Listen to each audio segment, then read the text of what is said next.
നാഥ, നീയൻ സർവവുമെന്ന് ഓർത്തിടുമ്പോൾ ഹായൻ ഹൃദയം തുടിച്ചിടുന്നു, ഹൃദയം തുടിച്ചിടുന്നു. ഈശോയൻ ജീവാധിനായക, എൻ ആശകൾക്കാരാധ്യനായ നാഥ.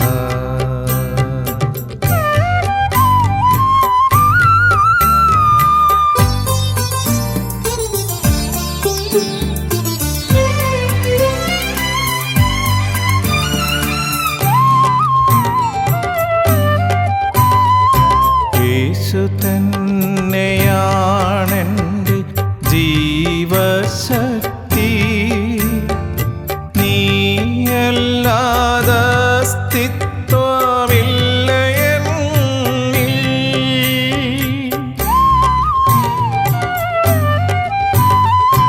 യേശു തന്നെയാണെൻ്റെ ജീവശക്തി, നീയല്ലാതെ അസ്തിത്വമില്ല എന്നിൽ. കണ്ണിന്നു കൗതുകം നിൻ ദർശനം, കാതിന്നു കോമള രാഗവും നീ, രാഗവും നീ.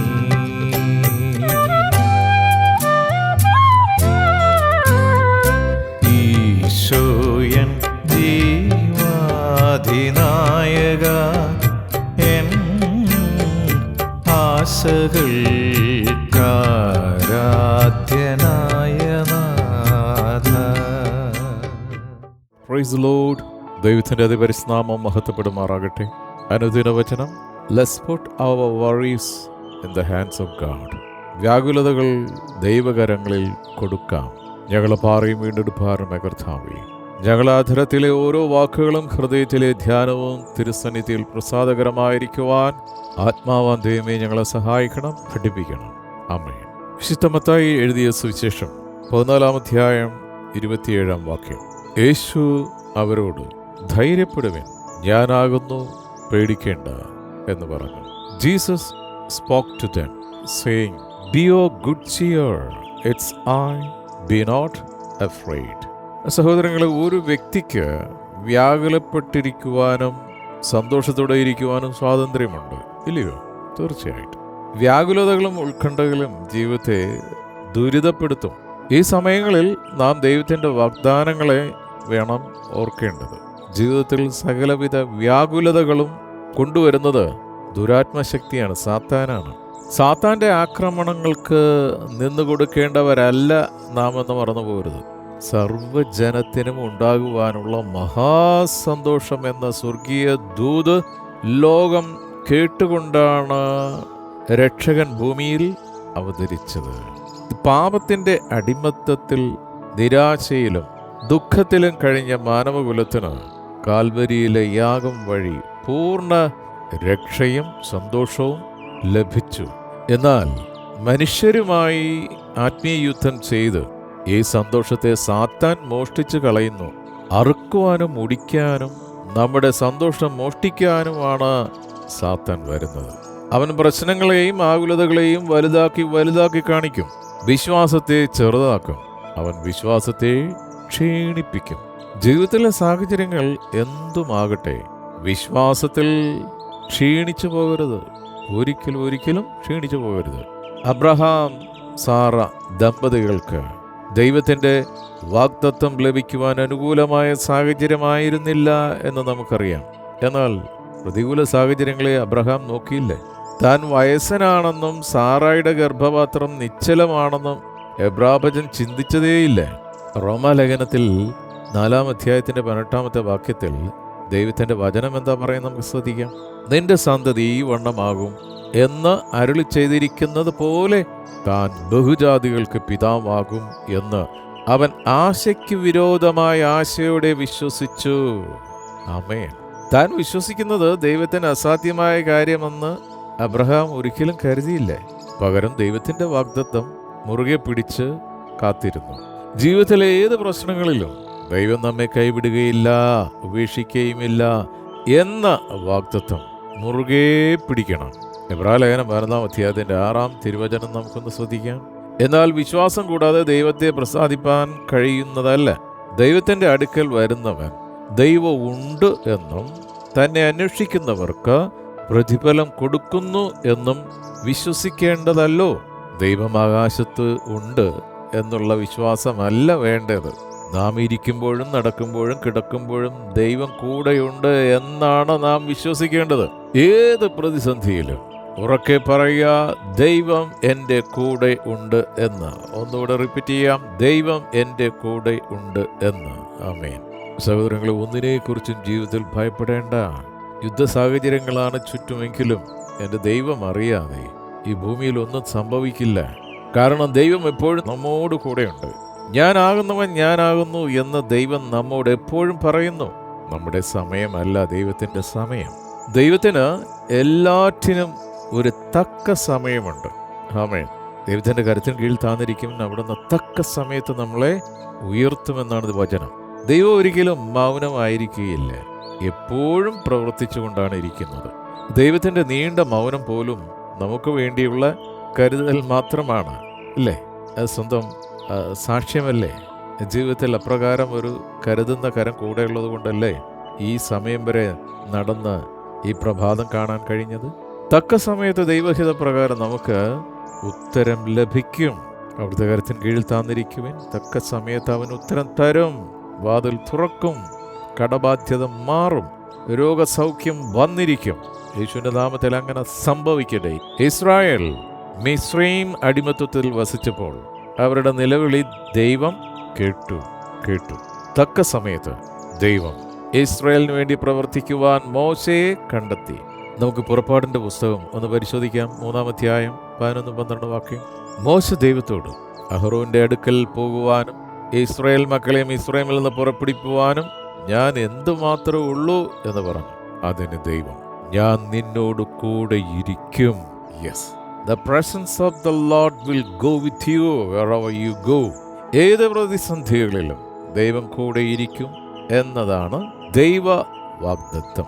ഓരോ പ്രാവശ്യം നാം മനമുരുകി കരയുമ്പോൾ ദൈവം അതിനുള്ള പോംവഴി ഒരുക്കും. രോഗാവസ്ഥ മാറ്റിയില്ലെങ്കിൽ പോലും രോഗത്തെ നേരിടുവാനുള്ള കരുത്ത് ദൈവം നൽകും. പ്രതികൂല സാഹചര്യങ്ങൾ എത്ര വലുതാണെങ്കിലും അവയെ അഭിമുഖീകരിക്കുവാനും ആ പ്രതിസന്ധികളെ പരിഹരിക്കുവാനുള്ള സാഹചര്യങ്ങൾ ദൈവം നൽകും. ജീവിതത്തിൽ പിന്നിട്ട വഴികൾ ദൈവം എത്ര തവണ നമ്മെ വീഴാതെ കരങ്ങളിൽ താങ്ങി വഴി നടത്തി, അല്ലേ? ഒന്ന് പുറകോട്ട് ഒന്ന് ചിന്തിച്ച് നോക്കുക. വന്ന വഴികൾ എപ്രകാരമായിരുന്നു എന്നുള്ളത്. ദൈവത്തിൻ്റെ കരമില്ലായിരുന്നെങ്കിൽ ഇന്ന് നാം ഒന്നുമല്ലാതെ തീരുമായിരുന്നു. വലിയ വാഗ്ദത്തങ്ങൾ നൽകിയ ദൈവം കൂടെയുള്ളപ്പോൾ ആകുലങ്ങളും വ്യാകുലങ്ങളും എന്തിനാണ്? നിരാശയും ദുഃഖവും വരുമ്പോൾ പതറിപ്പോവരുത്. ചിലപ്പോൾ നിലയില്ലാത്ത വെള്ളത്തിൽ മുങ്ങിത്താഴുകയാണല്ലോ, ഒരു രക്ഷയും ഇല്ലല്ലോ എന്ന് തോന്നൽ മാത്രമാണേ. 1-ാം യാമത്തിലും 2-ാം യാമത്തിലും 3-ാം യാമത്തിലും യേശു വന്നില്ല എന്ന് വരാം, പക്ഷെ വരും. എന്നാൽ 4-ാം യാമത്തിൽ നീ മുങ്ങിപ്പോകുന്നതിന് മുമ്പ് പ്രതിസന്ധികളാകുന്ന തിരമാലകളുടെ മുകളിൽ കൂടെ യേശു നടന്നു വരും. എന്നിട്ടിങ്ങനെ പറയും, മത്തായി 14:27, ധൈര്യപ്പെടുവിൻ, ഞാനാകുന്നു, പേടിക്കേണ്ട എന്ന് പറഞ്ഞു. ഹല്ലേലൂയ. പ്രതികൂലങ്ങളെ മാറ്റി നിർത്തിയിട്ടല്ല കർത്താവ് കടന്നു വരുന്നത്, അതിൻ്റെ നടുവിലൂടെ കടന്നു വന്ന് കരം തരും. ഇതുതന്നെയാണ് എന്നും യേശു നമ്മോട് പറയുന്നത്. ഞാനാകുന്നു എന്ന് യേശു പറയുന്നു. ഈ വാക്കിന് വലിയ അർത്ഥമുണ്ട്, ഇല്ലേ? ഉണ്ട്. അവൻ ഇവിടെയുണ്ട്, അവൻ ഇന്നലെയും ഇന്നും എന്നും കൂടെയുണ്ട്. Praise lord. കർത്താവിൻ്റെ കൂടെ നടന്ന അപ്പോസ്തലന്മാർക്ക് അപ്രകാരം പ്രതികൂലം കൊണ്ടായപ്പോൾ കർത്താവ് മാറിപ്പോവുകയല്ലേ ചെയ്തത്. ഓൺ ദ സ്പോട്ടിൽ കർത്താവ് കരം നീട്ടി വിടുതൽ കൊടുത്തു. ജീവിത പ്രശ്നങ്ങളിൽ 2 കാര്യം നടക്കും. ഒന്നുകിൽ പ്രശ്നങ്ങൾ ഇല്ലാതാകും, അല്ലെങ്കിൽ പ്രശ്നങ്ങൾ കൂടി കടന്നു പോകുന്നതിനുള്ള പ്രാപ്തിയും കഴിവും ദൈവം നൽകും. എന്നോട് ചേർന്ന് ഒരാമേൻ പറയാം. ആമേൻ, ആമേൻ. 1 കൊരിന്ത്യർ 10:13 ഇങ്ങനെയാണ്: മനുഷ്യർക്ക് നടപ്പല്ലാത്ത പരീക്ഷ നിങ്ങൾക്ക് നേരിട്ടിട്ടില്ല, ദൈവം വിശ്വസ്തൻ. നിങ്ങൾക്ക് കഴിയുന്നതിന് മീതെ പരീക്ഷ നേരിടുവാൻ സമ്മതിക്കാതെ നിങ്ങൾക്ക് സഹിപ്പാൻ കഴിയേണ്ടതിന് പരീക്ഷയോടുകൂടി അവൻ പോക്കുവഴിയും ഉണ്ടാക്കും. ഹല്ലേലൂയ. ഡബിൾ ബ്ലെസ്സിങ് പാക്കേജാണ് എപ്പോഴും കർത്താവിൻ്റെ കരങ്ങളിലുള്ളത്. നിരാശയും ദുഃഖവും സാത്താൻ്റെ തന്ത്രങ്ങളാണ്. സാത്താനോട് പോരാടി ജയിക്കാം. എങ്ങനെ ജയിക്കാൻ കഴിയും? എഫെസ്യർ 6:12-13 നമുക്ക് പോരാട്ടമുള്ളത് ജഡരക്തങ്ങളോടല്ല, വാഴ്ചകളോടും അധികാരങ്ങളോടും ഈ അന്ധകാരത്തിൻ്റെ ലോകാധിപതികളോടും സ്വർലോകത്തിലെ ദുഷ്ടാത്മസേനയോടും അത്രേ. അതുകൊണ്ട് നിങ്ങൾ ദുർദിവസത്തിൽ എതിർപ്പാൻ സകലവും സമാപിച്ചിട്ട് ഉറച്ചു നിൽപ്പാനും കഴിയേണ്ടതിന് ദൈവത്തിൻ്റെ സർവായുധ വർഗം എടുത്തുകൊള്ളുവേൻ. ദൈവമക്കളെ സംബന്ധിച്ചിടത്തോളം നമുക്ക് യുദ്ധമുണ്ട്. ഇപ്പോൾ ഈ ലോകത്തിൽ യുദ്ധം നടന്നുകൊണ്ടിരിക്കുകയാണ്. പക്ഷെ ദൈവമക്കൾക്ക് യുദ്ധമുണ്ട്. അത് കാണപ്പെടുന്ന ശത്രുവല്ല, കാണപ്പെടാത്ത ശത്രു, ദുരാത്മശക്തി. അവനോട് യുദ്ധം ചെയ്യാനാണ് വചനമാകുന്ന വാൾ ദൈവം നമുക്ക് തന്നിരിക്കുന്നത്. ദൈവത്തിൻ്റെ സർവായുധ വർഗം എടുത്തുകൊള്ളുകയും. എഫെസ്യ ലേഖനം 6:12-13 ഒന്ന് മനസ്സിരുത്തി അടിവരയിട്ട് ഒന്നുകൂടി ആവർത്തിച്ച് വായിക്കണേ. ശേഷമുള്ള വാക്യങ്ങളിൽ കർത്താവിൻ്റെ സർവായുധ വർഗം എന്തെന്ന് പൗലോസ് അപ്പോസ്തലൻ വിവരിക്കുന്നു. അതിനാൽ സാത്താൻ്റെ സകല തന്ത്രങ്ങളോടും എതിർത്ത് നിൽക്കാം.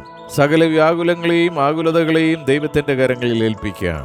കാരണം 1 പത്രോസ് 5:7-9 അവൻ നിങ്ങൾക്കായി കരുതുന്നതാകയാൽ നിങ്ങളുടെ സകല ചിന്താകളും അവൻ്റെ മേൽ ഇട്ടുകൊള്ളുവീൻ. ലോകത്തിൽ നിങ്ങൾക്കുള്ള സഹോദരവർഗത്തിന് ആവക കഷ്ടപ്പാടുകൾ തന്നെ പൂർത്തിയായി വരുന്നു എന്നറിഞ്ഞ് വിശ്വാസത്തിൽ സ്ഥിരമുള്ളവരായി അവനോട് എതിർത്ത് നിൽപ്പിൻ. പ്രാർത്ഥിക്കാം. നിത്യന പരിശുദ്ധമായ ഞങ്ങളുടെ സ്വർഗീയ പിതാവേ, ഞങ്ങളുടെ ആയുസ്സിൻ്റെ ഒരു വിശുദ്ധ ദിനം കൂടി കാണുവാൻ സ്വർഗം ഞങ്ങളെ സഹായിച്ചതിനായി സ്തോത്രം. കഴിഞ്ഞൊരു മാസക്കാലം അനുഗ്രഹിക്കപ്പെട്ട നിലയിൽ ഞങ്ങൾ ചോദിക്കുന്നതിനും നനയ്ക്കുന്നതിനും അത്യന്തം പരമായി ചിന്തകൾക്കതീതമായി സ്വർഗത്തിൻ്റെ കിളിവാതിൽ തുറന്ന് ഞങ്ങളെ കരുതി പരിപാലിച്ച് പോറ്റി പുലർത്തിയതിനായി നന്ദി പറയുന്നപ്പ. ഈ പുതുമാസത്തിൽ ഞങ്ങൾ ഈ പുലരിയിൽ കടന്നു വരുമ്പോൾ ഈ ഒരു മാസക്കാലത്തേക്കുള്ള അനുഗ്രഹത്തിൻ്റെ വലിയൊരു പൂമഴ നീ ഞങ്ങൾക്കായി ഒരുക്കി വച്ചിരിക്കാൻ സ്തോത്രം ചെയ്യുന്നു. ഹല്ലേലൂയ. ഞങ്ങൾക്ക് ഞങ്ങളുടെ ജീവിതത്തിൽ ഉണ്ടാകുന്ന എല്ലാ പ്രശ്നങ്ങളെയും തരണം ചെയ്യാനുള്ള ഇരട്ടി ശക്തിയും അഭിഷേകവും അവിടുന്ന് തന്നിരിക്കുക. സ്തോത്രം. ഈ പുതുമാസത്തിൽ കർത്താവേ, അവിടുത്തെ ആലോചനയോട് ഓടുവാൻ, അവിടുത്തെ അനുഗ്രഹത്തിനോട് ചേർന്ന് നടക്കുവാൻ, അവിടുത്തെ മാറോട് ചേർന്നിരിക്കുവാൻ ഞങ്ങൾ ഓരോരുത്തരും സഹായിക്കണം. വചനം കേട്ട് ഓരോ മക്കളെയും അനുഗ്രഹിച്ച് പ്രാർത്ഥിക്കുന്നു. കുടുംബമായി ഞങ്ങളെ സമർപ്പിക്കുന്നു. ചേർന്ന് നിൽക്കുന്ന കൂട്ടായ്മകളെ ഓർത്ത് പ്രാർത്ഥിക്കുന്നു. കർത്താവേ, പ്രത്യേകിച്ച് ഈ സമയത്ത് ദൈവമേ, ഈ ലോകത്തിലിപ്പോൾ വൻകിട ശക്തികൾ പരസ്പരം പോരാടി യുദ്ധ സാഹചര്യങ്ങൾ ഒരുക്കുന്ന ഈ സന്ദർഭത്തിൽ സമാധാന പ്രഭുവേ, അവിടുത്തെ കരം പ്രവർത്തിക്കണമേ. ഓ സ്തോത്രം, സ്തോത്രം. ലോകരാഷ്ട്ര നേതാക്കന്മാരുടെ ഹൃദയങ്ങളിൽ അവിടുന്ന് സ്പർശിക്കണമേ, ഇടപെടണമേ. ദുഷ്ടൻ ഹല്ലേലൂയ ഒരു കാരണവശാലും ജയമെടുക്കുവാൻ അവിടുന്ന് അനുവദിക്കല്ലേ അപ്പാ. വിവിധ രാജ്യങ്ങളിലായിരിക്കുന്ന നിന്റെ പ്രിയ മക്കളെ ഓർത്ത് പ്രാർത്ഥിക്കുന്നു. സ്തോത്രം. സമാധാനത്തിൻ്റെ ഒരു അന്തരീക്ഷം സംജാതമാകട്ടെ എന്ന് അവിടുത്തെ അധികാരത്തോടെ പ്രാർത്ഥിക്കുന്നു. വാർദ്ധക്യത്തിലായിരിക്കുന്ന മാതാപിതാക്കളെ കരങ്ങൾ തരുന്നു. ഉള്ളംകൈയിൽ സൂക്ഷിക്കുന്നതിനായി സൗഖ്യത്തിൻ്റെ കരം മക്കളുടെ മേൽ വെച്ചിരിക്കുക. സ്തോത്രം. ഞങ്ങൾക്ക് തന്നിരിക്കുന്ന തലമുറകളെ സമർപ്പിച്ച് പ്രാർത്ഥിക്കുന്നു. സ്കൂളിലും കോളേജിലും പഠിക്കുന്ന കുഞ്ഞുങ്ങളെ ഓർത്ത് പ്രാർത്ഥിക്കുന്നു. അവരുടെ ജീവിതത്തിൽ ഇപ്പോൾ നടന്നുകൊണ്ടിരിക്കുന്ന പരീക്ഷകളെ സമർപ്പിക്കുന്നു. അനുഗ്രഹിക്കപ്പെട്ട നിലയിൽ എക്സാമിന് ഒരുങ്ങുവാനും എഴുതുവാനും നിന്റെ മക്കളെ സഹായിക്കുന്നതിനായി സ്തോത്രം. സകല ഭയവും യേശുവിൻ്റെ നാമത്തിൽ കുഞ്ഞുങ്ങളുടെ ജീവിതത്തിൽ നിന്ന് വിട്ടുമാറട്ടെ എന്ന് അവിടുത്തെ അധികാരത്തോടെ പ്രാർത്ഥിക്കുന്നു. ഞങ്ങളുടെ മാതൃരാജ്യം വേണ്ടി അനുഗ്രഹിക്കണമേ. എല്ലാ ലോകരാഷ്ട്രങ്ങളെയും സമർപ്പിച്ച് പ്രാർത്ഥിക്കുന്നു. സ്തോത്രം, സ്തോത്രം, സ്തോത്രം, സ്തോത്രം. യേശുവിൻ്റെ നാമത്തിൽ ഹല്ലേലൂയ. സ്തോത്രം. രാജ്യങ്ങളിൽ നിന്ന് ദുഷ്ടൻ്റെ കരങ്ങൾ മാറട്ടെ എന്ന് പ്രാർത്ഥിക്കുന്നു. ശാസിച്ച് അവിടുത്തെ അധികാരത്തോടെ പ്രാർത്ഥിക്കുന്നപ്പാ. ഓ സ്തോത്രം. അവിടെ തന്നിരിക്കുന്ന അധികാരത്തോടെ പ്രാർത്ഥിക്കുന്നു. ഭൂമിയിൽ കെട്ടുന്നതൊക്കെയും സ്വർഗത്ത് കെട്ടപ്പെടും, ഭൂമിയിൽ അഴിക്കുന്നതൊക്കെയും സ്വർഗത്തും അഴിക്കപ്പെടും. അവിടുത്തെ അധികാരത്തോടെ പ്രാർത്ഥിക്കുന്നു. ദൂരത്തും ചാരത്തുമായ ജോലിക്കായി, പഠനത്തിനായി, പോയിരിക്കുന്ന ഞങ്ങളുടെ പ്രിയ മക്കളെയും സഹോദരങ്ങളെയും ബന്ധുമിത്രാദികളെ കൂട്ടുവിശുദ്ധരെ ഓർത്ത് പ്രാർത്ഥിക്കുന്നു. അവരായിരിക്കുന്ന ഇടങ്ങളിൽ നിന്റെ തിരുവുള്ളത്തിൽ അവരെ സൂക്ഷിക്കണമേ. ഹല്ലേലൂയ. അവിടുത്തെ സ്വർഗത്തിൻ്റെ പ്രൊട്ടക്ഷൻ മക്കൾക്ക് പകരുന്നതിനായി നൽകുന്നതിനായി സ്തോത്രം ചെയ്യുന്നു. ഇന്നത്തെ ഞങ്ങളുടെ എല്ലാ ശുശ്രൂഷകളെയും പ്രവൃത്തികളെയും അവിടുന്ന് അനുഗ്രഹിച്ചിരിക്കുക. സ്തോത്രം. പ്രാർത്ഥനയും യാചനയും കേട്ടിരിക്കുക. യേശുവിൻ നാമത്തിൽ തന്നെ. ആമേൻ, ആമേൻ, ആമേൻ.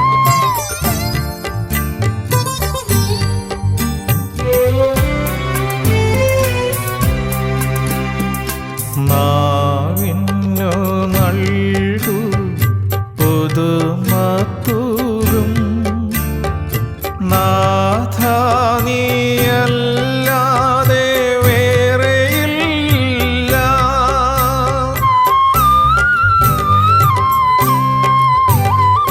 നാവിന്നു നൽകൂ പുതുമത്തൂരും നാഥ നീയല്ലാതെ വേറെയില്ല.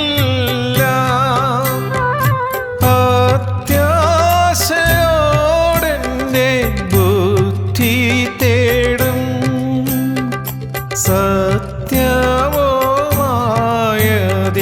മാർഗവും നീ, മാർഗവും നീ.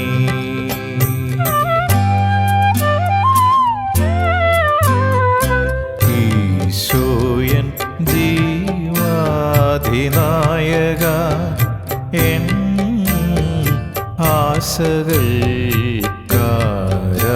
ആശകൾക്കാരാധ്യനായ നാഥ. ഈശോയൻ ജീവാധിനായക എൻ ആശകൾക്കാരാധ്യനായ നാഥ. നീയൻ സർവവുമെന്ന് ഓർത്തിടുമ്പോൾ ഹായൻ ഹൃദയം തുടിച്ചിടുന്നു, ഹൃദയം തുടിച്ചിടുന്നു. ഈശോയൻ ജീവാധിനായക എൻ ആശകൾ